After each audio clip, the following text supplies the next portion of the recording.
नमस्कार दोस्तों, स्वागत है आपका आपके अपने YouTube चैनल दी एक्सीलेंस क्लासेस में। मैं आपका साथी, आपका गाइड। वीडियो आरंभ करने से पहले आप सभी को होली की बहुत बहुत शुभकामनाएं। ये रंग बिरंगी होली आपके जीवन में बहुत सारे ढेर सारे रंगों को भर दे। हर्ष उल्लास से, प्रगति से, विकास से आप अपने जीवन में नए नए मुकामों को छुएं। जो आपकी इच्छा है आप वो सब प्राप्त करें, वो सब सही आप प्राप्त करें। एक बात इस होली पर मैं कहना चाहूँगा कि इस देश की जो खूबसूरती है वो इसकी विविधता में है, डाइवर्सिटी में है। इस विविधता को ना खोएं। यानी कि ये कुछ उस तरीके से है कि एक ड्राइंग आपने बनाई है और उस ड्राइंग में अगर आप एक कलर भरते हैं और उसी ड्राइंग में आप तरह तरह के बहुत सारे कलरों को भरते हैं तो बहुत ही सिंपल सा जवाब आप सबका होगा। मैं पूछूं कि कौन सी ड्राइंग आपको ज़्यादा अच्छी लगेगी तो आप कहेंगे सर जिसमें बहुत सारे कलर भरे गए। तो जब बहुत सारे कलर, ये विविधता, ये डाइवर्सिटी ही आपकी खूबसूरती है। आप इसको जातिगत धार्मिक रूप का रंग देने का प्रयास ही ना करें। तो होली को बनाएं, मन से द्वेष को निकालें और खुश रहें, स्वस्थ रहें। अब वीडियो को आरंभ करते हैं। वीडियो आज की तारीख 18 मार्च के इतिहास में चलते हैं और इतिहास के झरोखे से निकाल कर लाते हैं कि आज की तारीख क्यों इतिहास में महत्वपूर्ण रही। ऐसी क्या घटनाक्रम रहा, क्या घटित हुआ इतिहास में, उनको जानते हैं। कब क्या हुआ और उसमें से कुछ मोस्ट इंपोर्टेंट चीज़ों को मैंने निकाला है। तो इतिहास के झरोखे में चलते हैं और इतिहास के झरोखे में पहली चीज़ मिलती है विश्व आयुष निर्माणी दिवस। पहली चीज़ क्या मिलती है? पहली चीज़ मिलती है विश्व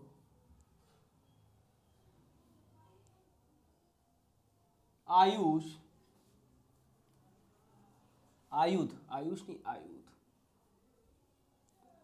निर्माणी दिवस। बात है 18 मार्च। तो 18 मार्च की बात कर रहा हूं। विश्व आयुष निर्माणी दिवस 18 मार्च 2002। इसका कब आरंभ किया गया, ये कब स्टार्ट हुआ? 18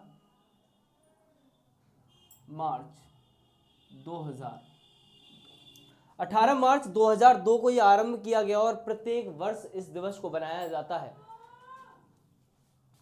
इसकी स्थापना 18 मार्च। इसमें क्या है? राष्ट्र की रक्षा और सुरक्षा। इसमें क्या होता है? राष्ट्र की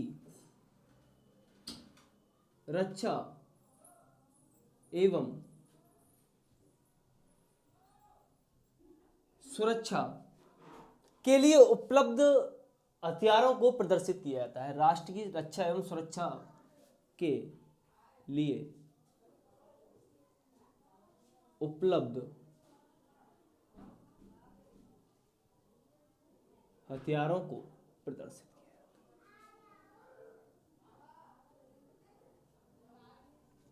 जाता है। तो विश्व आयुध निर्माणी दिवस 18 मार्च 2002 क्या है? इसमें राष्ट्र की रक्षा एवं सुरक्षा के लिए उपलब्ध हथियारों को क्या करते हैं? हम प्रदर्शित करते हैं। तो एक ये महत्वपूर्ण फैक्ट है, विश्व आयुध निर्माणी दिवस कब बनाया गया? 18 मार्च 2002। प्रत्येक वर्ष बनाया जाता है। अगली बात करते हैं, विश्व नींद दिवस क्या है? विश्व नींद दिवस। विश्व नींद दिवस जब ये मौसम का चेंजेज होता है, जब दिन और रात लगभग बराबर होते हैं, ठीक है, इसको बोलते हैं स्प्रिंग वर्नल इक्विनॉक्स। क्या बोलते हैं? मैं क्या बोलूं? स्प्रिंग वर्नल इक्विनॉक्स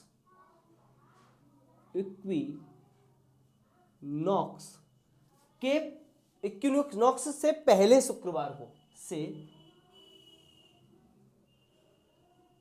पहले शुक्रवार। इस बार जो है 19 से 21 के बीच में ये स्प्रिंग वर्नल इक्विनॉक्स का समय है। तो इससे पहला शुक्रवार यानी कि आज, यानी कि 18 मार्च। तो 18 मार्च को विश्व नींद दिवस बनाया जाएगा। ये बनाया कब जाता है? स्प्रिंग वर्नल इक्विनॉक्स से पहले शुक्रवार को बनाया जाता है। ठीक है, इस बार ये शुक्रवार कब का पड़ रहा है? इस बार ये शुक्रवार पड़ रहा है आपका किसको? 18 मार्च को। क्यों इंपॉर्टेंट है? क्योंकि इस बार ये शुक्रवार कब का पड़ रहा है? इस बार ये पड़ रहा है 18 मार्च का। इस बार ये किसका पढ़ रहा है? 18 मार्च 2022 का। इसके मुद्दे क्या हैं? इसके मुद्दे देख लेते हैं। ये किन मुद्दों को लेकर काम करता है? तो इसके मुद्दे हैं दवा, शिक्षा, सामाजिक पहलू,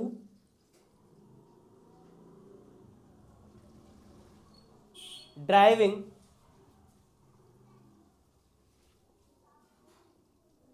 यानी कि ये सब चीज जो है जो आपकी नींद पर प्रभाव डाल सकती हैं, ये सब इसके मुद्दे हैं कि दवा का क्या इंपैक्ट होना चाहिए, नींद पर गलत इंपैक्ट ना आए।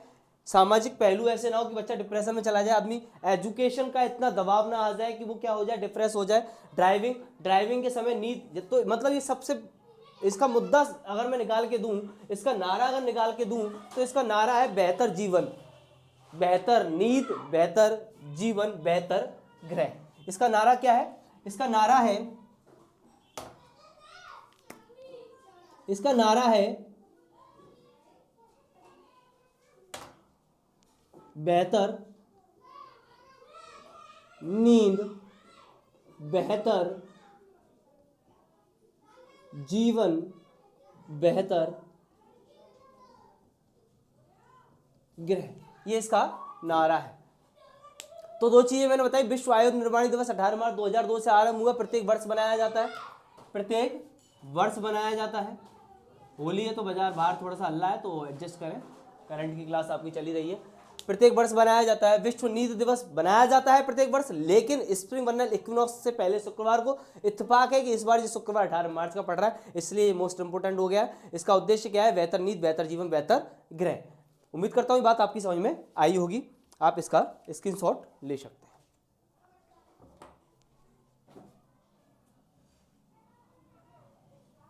आगे बात,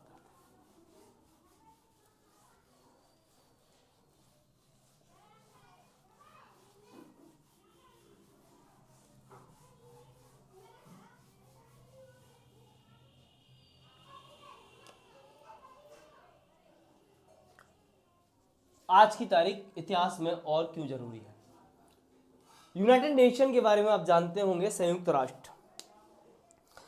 राष्ट्र ने क्या किया?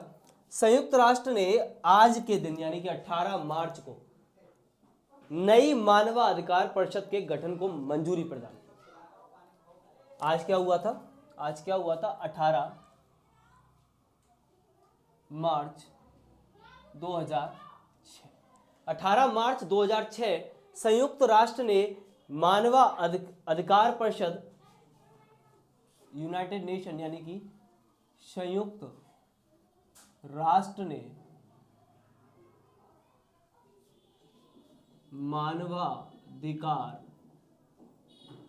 मानवाधिकार परिषद के गठन को मंजूरी दी। ठीक है, इससे पिछली बातें जान लेते हैं कि क्या हुआ था। एक आयोग हुआ करता था मानवाधिकार आयोग।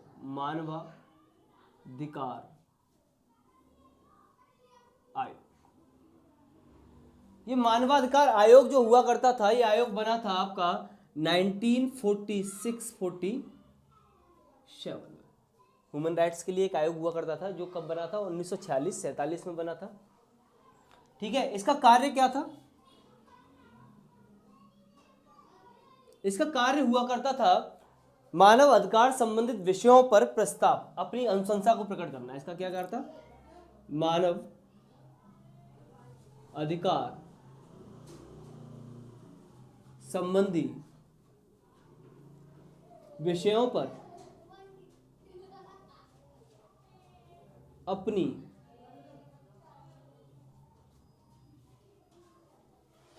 अनुशंसा प्रकट करना। यह अनुशंसा देने का काम करता था यूनाइटेड नेशन में मानव अधिकार संबंधित विषयों पर। इसके बाद 15 मार्च 2006 एक वो तारीख आई, 15 मार्च 2006। 15 मार्च 2006 को एक नई मानवाधिकार परिषद के गठन का प्रस्ताव संयुक्त राष्ट्र सभा के समक्ष रखा गया। क्या हुआ? संयुक्त राष्ट्र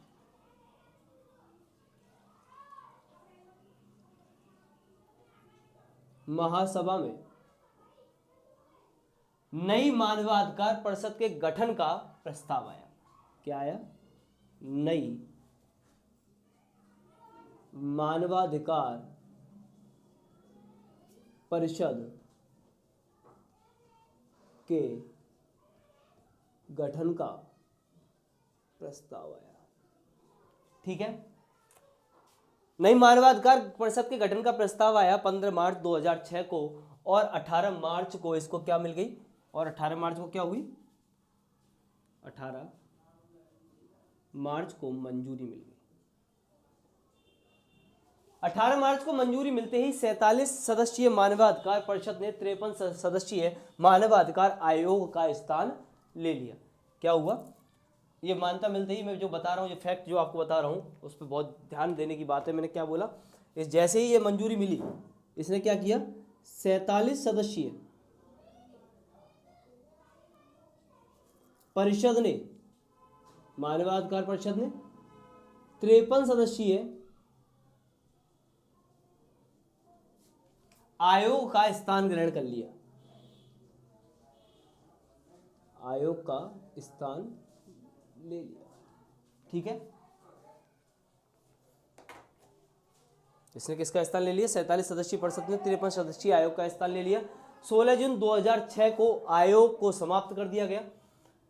यानी कि इस आयोग को कब खत्म कर दिया गया? इस आयोग को समाप्त कर दिया गया 16 जून 2006। 16 जून 2006 को समाप्त कर दिया गया। 19 जून 2006 को इस परिषद की पहली बैठक हुई।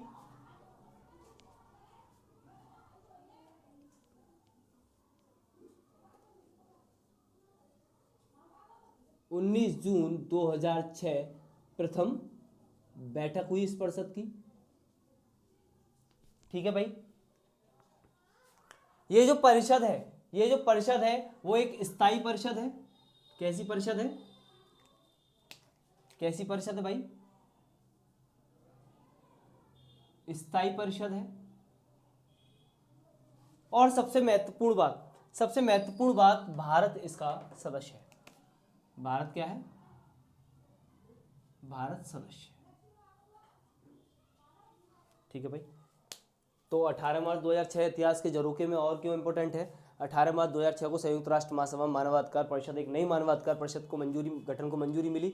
ये इसका प्रस्ताव आया 15 मार्च 2006 को। इससे पहले एक आयोग हुआ करता था, मानवाधिकार आयोग, जिसका काम था विषयों पर अपनी अनुशंसा देना। अब ये मानवाधिकार परिषद का गठन हुआ है, ये विषयों पर न केवल अनुशंसा देगी बल्कि मानवाधिकार के क्षेत्र में अपना काम भी करेगी, योगदान भी देगी। तो उम्मीद है कि आपको ये बात भी समझ में आई होगी। आगे की थोड़े से चीज़ों के बारे में बात और करते हैं। स्क्रीनशॉट ले सकते हैं आप इसका भी।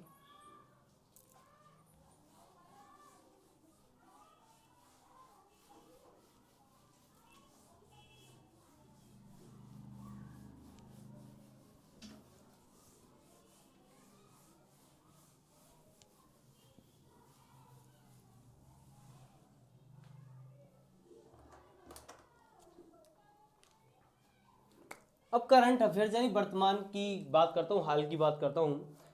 अभी हाल ही में एक देश, यानी मैं यहाँ क्वेश्चन लिख रहा हूँ, किस देश ने नए सोशल मीडिया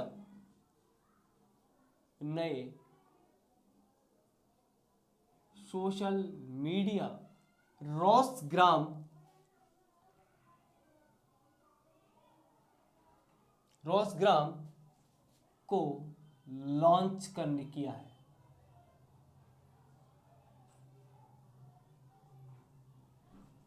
तो दोस्तों इसका आंसर है नया सोशल मीडिया रोसग्राम। पहले तो हम ये जान लेते हैं कि इसका आंसर क्या है। इसका आंसर है रशिया। इसका आंसर क्या है?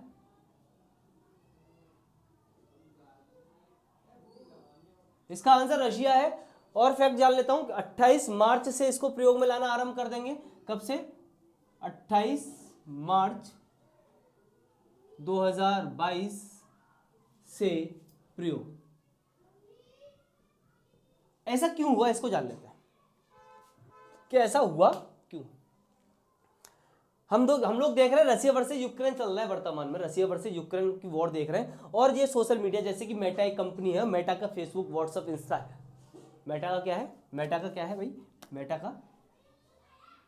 का क्या है? आपका एफबी, व्हाट्सएप, ठीक है, और क्या कहते हैं, इंस्टा, ठीक है। एफबी, व्हाट्सएप, इंस्टा है। तो अब मेटा ने क्या किया, जब ये चल रहा था तो सोशल मीडिया वॉर कुछ के लिए मेटा ने एफबी, व्हाट्सएप, इंस्टा पर वहां प्रतिबंध लगा दिया। तो रशिया ने अपना एक नया सोशल मीडिया लॉन्च कर दिया है। ये सोशल मीडिया इंस्टाग्राम की तरह है। किसकी तरह है ये सोशल मीडिया? किसकी तरह है? इंस्टाग्राम।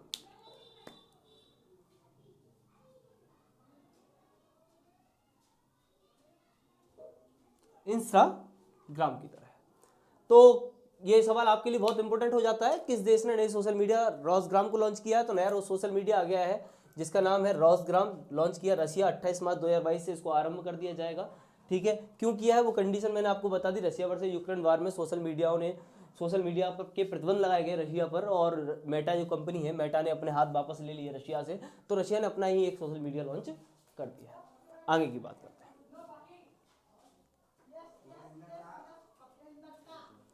इसी में लिख लेते हैं आईसीजे में बड़ी एक शानदार घटना हुई।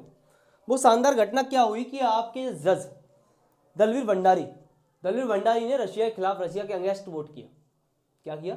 रशिया के अगेंस्ट वोट किया। तो क्यों किया? क्या हुआ? ऐसी क्या मजबूरी थी? क्या भारत ने रशिया के अगेंस्ट वोट किया है? तो इन सवालों के जवाब को इस क्वेश्चन से जानते हैं। तो अगली बात है मेरी, अगला पॉइंट क्या है?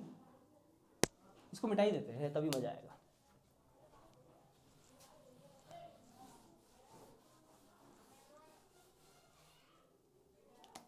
अगला ICJ, international court of justice. International court of justice, इसका हेडक्वार्टर, सबसे पहला सवाल होता है कि इसका हेडक्वार्टर कहाँ है? तो इसका हेडक्वार्टर है हैग में। कहां पर? हैग। और हैग है नीदरलैंड में। एक बात और बताता हूं, इसके हेडक्वार्टर जिस भवन है उस भवन को बोलते हैं शांति महल। उसको क्या बोलते हैं? उस भवन को क्या बोलते हैं? शांति महल, ठीक है भाई। उसको क्या बोलते हैं? शांति महल बोलते हैं। इस आईसीजे में जज होंगे, जज 15। कितने जज होते हैं भाई? 15 जज होते हैं। इनका कार्यकाल, इनका टेन्योर होता है 9 ईयर। इनका कार्यकाल कितने वर्ष का है भाई? 9 वर्ष का इनका कार्यकाल है। अब क्वेश्चन पे आते हैं कि क्यों इंडिया ने रशिया के अगेंस्ट वोटिंग की। हुआ ये कि आईसीजे में इंटरनेशनल कोर्ट ऑफ जस्टिस में आप जानते हैं कि वॉर क्राइम, युद्ध अपराध के नाम से रशिया वर्सेस यूक्रेन का विवाद पहुंच गया है और यहां पर केस चल रहा है। किसका? Russia versus Ukraine. Russia versus war crime के तहत यह बात चल रहा है। अब वॉर क्राइम यानी कि युद्ध अपराध में ये बात चल रही है, तो रशिया को अपराधी माना। कितने? जब यहां पर वोटिंग हुई आईसीजे में जब वोटिंग हुई, आईसीजे में वोटिंग हुई, तो इन 15 में से 13 वोट, इन 15 में से 13 वोट अगेंस्ट टू रशिया गए, यानी कि यूक्रेन के पक्ष में गए। कितने कहां गए? यूक्रेन के पक्ष में, यानी कि रशिया के अगेंस्ट, रशिया के खिलाफ। और 2 वोट वो रशिया के समर्थन में गए।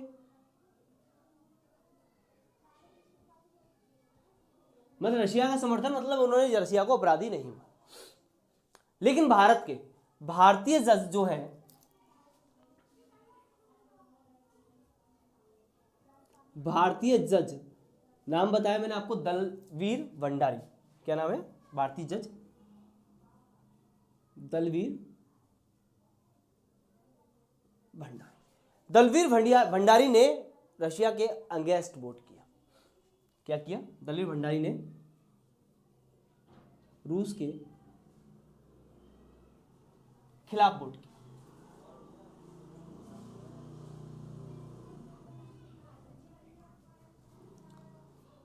दलवीर भंडारी के बारे में जान लेते हैं। दलवीर भंडारी को इन 15 सदस्यों में, जजों में कब अपॉइंट किया गया था? इनको अपॉइंट किया गया था 2007 में।